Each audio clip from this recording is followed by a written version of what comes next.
इंदौर के राजा रघुवंशी की हत्या, हनीमून बना खौफनाक अंत। पत्नी सोनम पर हत्या की साजिश का आरोप। इंदौर निवासी राजा रघुवंशी की मेघालय में हनीमून के दौरान हुई निर्मम हत्या ने पूरे देश को झकझोर कर रख दिया है।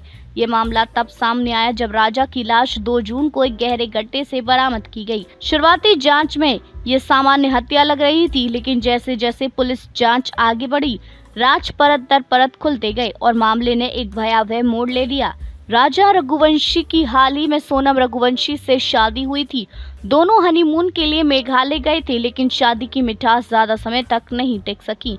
पुलिस की रिपोर्ट के अनुसार 2 जून को मेघालय के एक सुनसान क्षेत्र में गहरे गड्ढे से राजा की सड़ी गड़ी लाश बरामद की गई। पहले ये माना जा रहा था कि यह कोई लूटपाट के बाद की गई हत्या है, लेकिन जब सोनम से पूछताछ की गई तो मामले में कई गंभीर खुलासे हुए। मेघालय पुलिस ने जब सोनम से गहन पूछताछ की तो उसने टूटकर स्वीकार कर लिया कि उसने ही अपने पति राजा की हत्या की साजिश रची थी। इस साजिश में उसका सहयोगी कोई और नहीं बल्कि उसका पूर्व प्रेमी राज कुशवाहा था। पुलिस के अनुसार सोनम ने अपने प्रेमी राज के साथ मिलकर 3 हिटमैन को सुपारी दी थी और योजना बनाई थी कि राजा को हनीमून के दौरान ही रास्ते से हटा दिया जाएगा ताकि कोई शक न कर सके।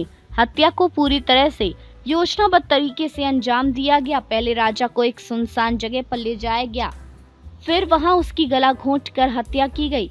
हत्या के बाद शव को एक गहरे गड्ढे में फेंक दिया गया। पुलिस को शक तब हुआ जब सोनम राजा के लापता होने की रिपोर्ट दर्ज कराने में टाल मटोल करने लगी और उसके बयानों में विरोधाभास पाया गया। पुलिस ने तुरंत कार्रवाई करते हुए इस केस में 4 लोगों को गिरफ्तार किया है, जिनमें सोनम रघुवंशी, राज कुशवाहा और 2 हिटमैन शामिल हैं। तीसरे हिटमैन की तलाश अभी जारी है। सोनम को उत्तर प्रदेश के गाजीपुर जिले से हिरासत में लिया गया, जहां वे घटना के बाद छुपी हुई थी। पुलिस अधिकारियों ने बताया कि आरोपियों के पास से मोबाइल डेटा, कॉल रिकॉर्ड और पैसों के लेन देन से जुड़े अहम सबूत भी मिले हैं, जो सोनम और राज की मिलीभगत को साबित करते हैं। जहां रघुवंशी के परिवार में इस घटना से भारी मातम पसरा हुआ है। उनके पिता ने मीडिया से बात करते हुए कहा, हमने अपने बेटे को खुश देखना चाहा था, लेकिन उसे धोखे से मार दिया गया। जिसने उसके साथ 7 फेरे लिए, उसी ने उसकी जान ले ली। परिवार ने सरकार से मांग की है कि आरोपियों को कड़ी से कड़ी सजा दी जाए और इस मामले को फास्ट ट्रैक कोर्ट में चलाया जाए। वहीं दूसरी ओर सोनम के पिता ने एक अलग ही रुख अपनाया है। उन्होंने आरोप लगाया कि उनकी बेटी को झूठे केस में फंसाया जा रहा है और ये मामला पूरी तरह से एक तरफा जांच के आधार पर बनाया गया है। उन्होंने केंद्र सरकार से मांग की है कि इस मामले की जांच केंद्रीय जांच ब्यूरो से कराई जाए ताकि सच सामने आ सके। सोशल मीडिया पर यह मामला तेजी से वायरल हो रहा है। लोग इस निर्मम हत्या को लेकर गुस्से में हैं और सोनम के खिलाफ कड़ी कार्रवाई की मांग कर रहे हैं। ट्विटर और फेसबुक पर #JusticeForRaja ट्रेंड कर रहा है।